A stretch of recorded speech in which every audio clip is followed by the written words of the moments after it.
अस्सलामुअलैकुम वरहमतुल्लाहि वबरकातुहू मगफिरतहू। Good morning विद्यार्थी मित्रों। आयनों में આપણે ધન આયન વિશે ભણી ગયા। હવે આપણે લઈએ છીએ ઋણ આયન। ઋણ આયનનો કન્સેપ્ટ તમને અહીંયા લખીને સમજાવું તે પહેલાં એક વસ્તુ પહેલાં જોઈ લઈએ કે પરમાણુ ક્રમાંક તમારે આમાં યાદ કરવાના છે। એ પરમાણુ ક્રમાંક તમને યાદ હોય તો જ તમે ધન આયન બનશે કે ઋણ આયન બનશે તે સમજી શકશો, બરાબર। ધન આયનમાં મેં કીધેલું કે જે ધાતુ હોય તે ધાતુ હંમેશા ધન આયન બનાવે। તો અહીં તમારે એનાથી વિરુદ્ધમાં યાદ રાખવાનું છે, જેટલી પણ અધાતુ હોય એ અધાતુ બધી ઋણ આયન બનાવે છે, બરાબર છે। ચાલો તો હા હીલી બે બોકા નાઓ ફની સો મે એસી ફોસ ક આ અને પોકે આ આઈ થિંક તમને યાદ થઈ ગયું હશે। એના આધારે આપણે હવે ઋણ આયનનો કન્સેપ્ટ સમજીએ, બરાબર ધ્યાન આપીને શીખજો, આવડી જ જશે, બરાબર। ચાલો તો શરૂઆત કરીએ છીએ કે ઋણ આયન કેવી રીતે બને।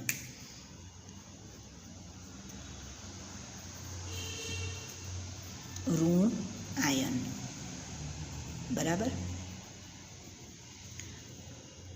ઋણ આયન પણ કહેવાય। આખું તમે જોડણી ભેગી કરી નાખશો, આ સંધિ છૂટી પાડીને લખેલું છે, સંધિ જોડીને લખશો તો તે વંચાશે ઋણાયન। બંને વસ્તુ એક જ છે, અલગ નથી। આ સંધિ છૂટી પાડેલી છે, આ સંધિને મેં જોડેલી છે, બરાબર। ગુજરાતી પાકું હોય તો મારે તમને આવું સમજાવવું ન પડે, તેમ છતાં સમજાવી દીધું। હવે આના માટેનો જે નિયમ છે તે નિયમ પહેલાં સમજીએ। કોઈ પણ પરમાણુ હોય ને એ તેની છેલ્લી કક્ષામાં 8 ઇલેક્ટ્રોન હોય, એટલે કે સંપૂર્ણ કક્ષા હોય એવું જ વલણ ધરાવે કે ભાઈ મારી પાસે છેલ્લી કક્ષા આખી જ ભરેલી હોય। જો એની પાસે વધતા હોય તો બીજાને આપે, પણ ઘટતા હોય તો બીજા પાસેથી મેળવે। તો અહીં બરાબર સમજજો, સમજાઈ જ જશે, ઉદાહરણ આપીને સમજાવીશ। એટલે કે જે પરમાણુની છેલ્લી કક્ષામાં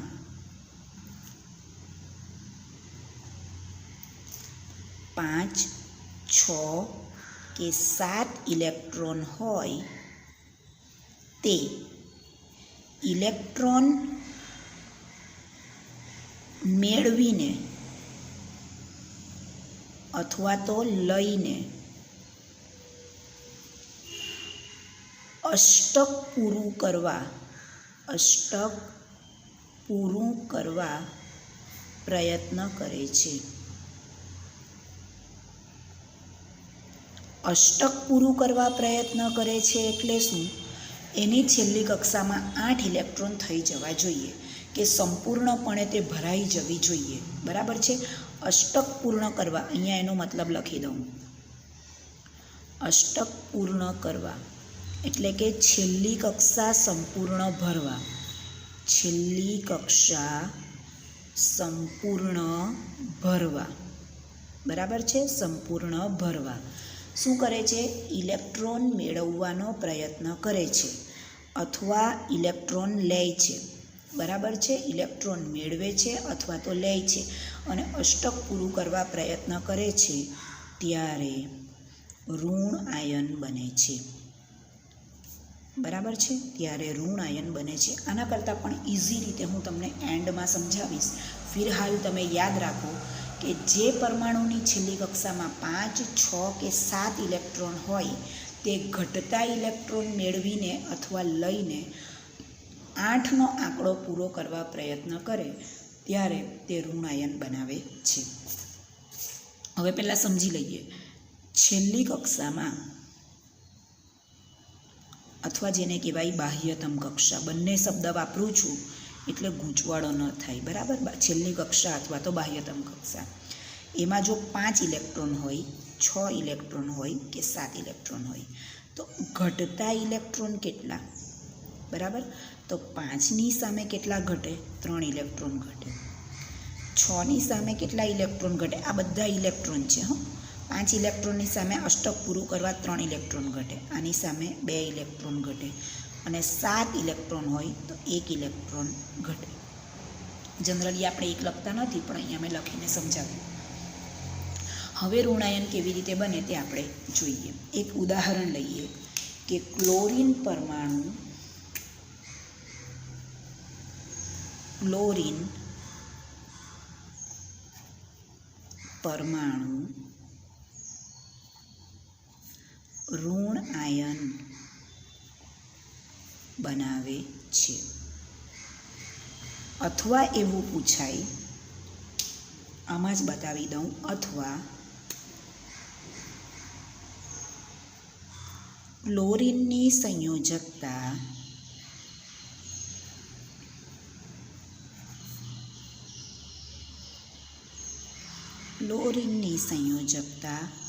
-1 છે. બરાબર. ચાલો કેવી રીતે? તો શરૂઆત એ રીતે કરીએ કે ક્લોરીનનો પરમાણુ ક્રમાંક, એનાથી શરૂઆત કરવાની. કોઈ પણ વસ્તુની શરૂઆત પરમાણુ ક્રમાંકથી થશે એટલે પરમાણુ ક્રમાંક આવડવા જ જોઈએ. તો ક્લોરીનનો પરમાણુ ક્રમાંક, બરાબર. ચાલો ગણી લઈએ. હા હીલી, 2 બોકા, ના ઓ, funny, so May, A C, ફો સ, ક એટલે ક્લોરીન. કેટલા આવ્યા? 16 પછી 17. તો ક્લોરીનનો પરમાણુ ક્રમાંક 17 છે. બરાબર છે. ચાલો ક્લોરીનની ઇલેક્ટ્રોન રચના.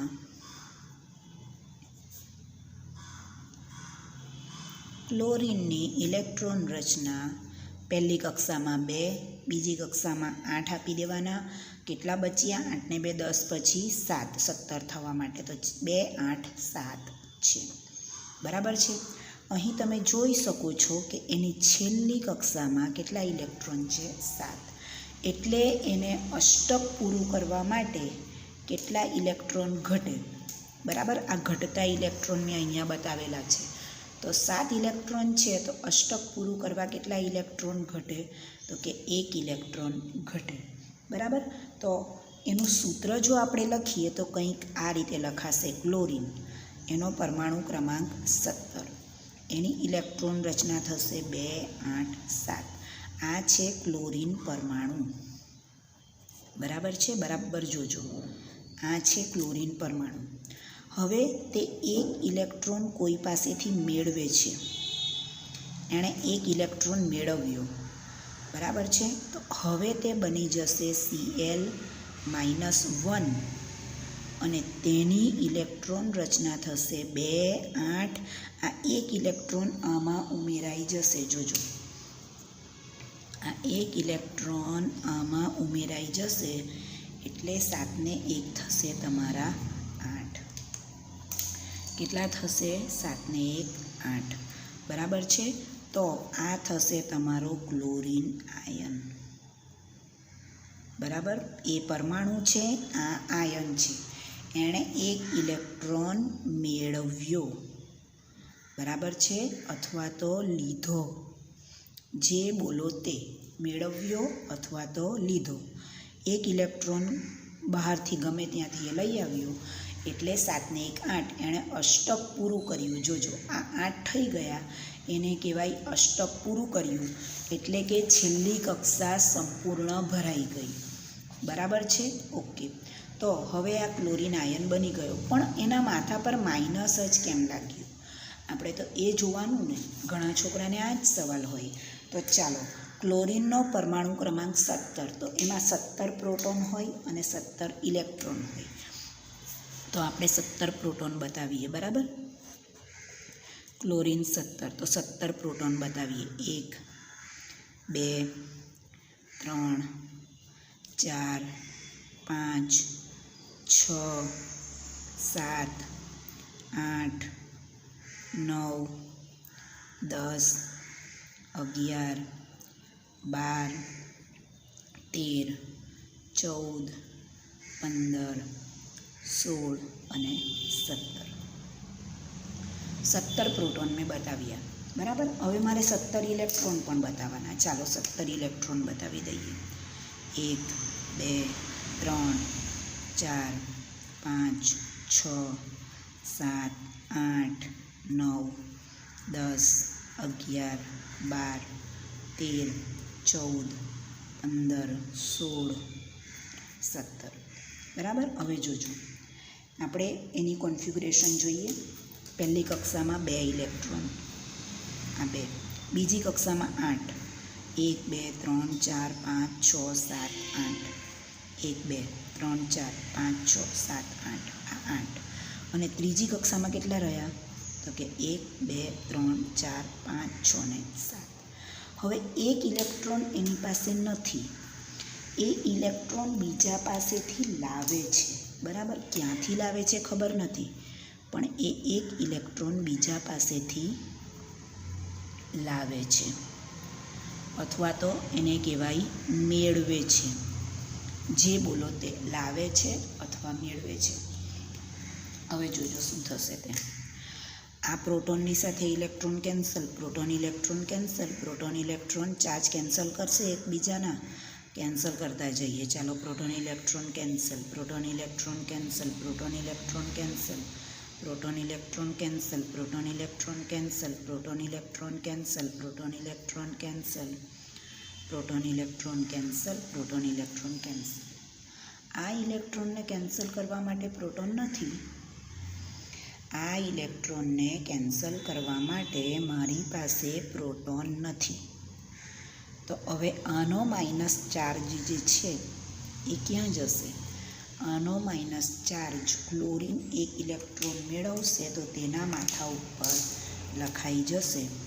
એટલે 2, આ હતા તમારા 8, આ હતા 7 અને પેલો 1 વધારાનો આવ્યો. બરાબર, એટલે હવે થઈ જશે Cl અને આનો -1. આ ઇલેક્ટ્રોન વધારાનો છે, એનો ચાર્જ કેન્સલ કરવા માટે કોઈ પ્રોટોન નથી, એટલા માટે એ ઇલેક્ટ્રોનનો માઇનસ ચાર્જ Cl-1 લખાશે. એટલે કહી શકાય કે ક્લોરીન પરમાણુ ઋણાયન બનાવે છે અથવા ક્લોરીનની સંયોજકતા -1 છે. કેમ માઇનસ છે? તો કે આ જે ઇલેક્ટ્રોન લાવે છે અથવા તો ઇલેક્ટ્રોન ક્યાંકથી મેળવે છે, તે ઇલેક્ટ્રોનનો ચાર્જ ખતમ કરવા માટે કોઈ પ્રોટોન નથી. એટલે આ ઇલેક્ટ્રોનનો માઇનસ ચાર્જ જે લટકતો છે તે આના માથા પર ટોપી બનીને લાગી જશે. હું ક્યાં જાઉં? લે, તું જ લઈ લે. એટલે ક્લોરીન આયન માઇનસ બની ગયું. બરાબર, આને કહેવાય ક્લોરાઇડ આયન. જોજો, ઋણ આયન જ્યારે બને ત્યારે આઇડ પ્રત્યય લાગે, એટલે આ ક્લોરીન પરમાણુમાંથી બની ગયો ક્લોરાઇડ આયન. આ એક વસ્તુ તમારે શીખવાની છે. બરાબર છે, એટલે ક્લોરીન જ્યારે એક ઇલેક્ટ્રોન મેળવે છે અથવા બીજા પાસેથી લાવે છે, આ જોજો, લાવે છે શબ્દ લખેલો છે. બરાબર, લાવે છે અથવા મેળવે છે, કોઈ પણ શબ્દ ચાલે, ત્યારે આ એક વધારાનો ઇલેક્ટ્રોન, એનો ચાર્જ કેન્સલ કરવા કોઈ વધારાનો પ્રોટોન નથી. એટલે આ ઇલેક્ટ્રોનનો માઇનસ ચાર્જ ક્લોરીનના માથા પર ટોપી પહેરીને લાગી જાય, એટલે Cl-1 બની જાય, જેને ક્લોરાઇડ આયન કહેવાય છે. જ્યારે ઋણ આયન બને ત્યારે આઇડ પ્રત્યય લાગે છે. બરાબર છે, કયો પ્રત્યય લાગે? ક્લોરીનમાંથી ક્લોરાઇડ બની ગયું. સમજણ પડી ગઈ? આ ક્લોરીન આયન બન્યું, તેને બીજા શબ્દોમાં કહેવાય ક્લોરાઇડ આયન. બરાબર છે, તો આઈ હોપ કે ક્લોરીનમાંથી ક્લોરાઇડ આયન કેવી રીતે બને છે તે આખો કન્સેપ્ટ તમને અહીં સમજ પડી ગઈ હશે. બરાબર છે, ઓકે. તો 14 મિનિટનો વિડીયો થઈ ગયો, અહીં અટકું છું. બીજા 2-3 ઋણ આયનના વિડીયો બનાવીને મૂકીશ. ધ્યાનથી જોજો. ન સમજ પડે તો કમેન્ટ કરીને પૂછજો. પણ માઇનસ ક્યાંથી આવ્યા અને પ્લસ ક્યાંથી આવ્યા તે આઈ હોપ કે તમને હવે સમજ પડી ગઈ હશે. ઓકે, ચાલો મળીએ પછી. Thank you very much. જઝાકલ્લા. Bye by.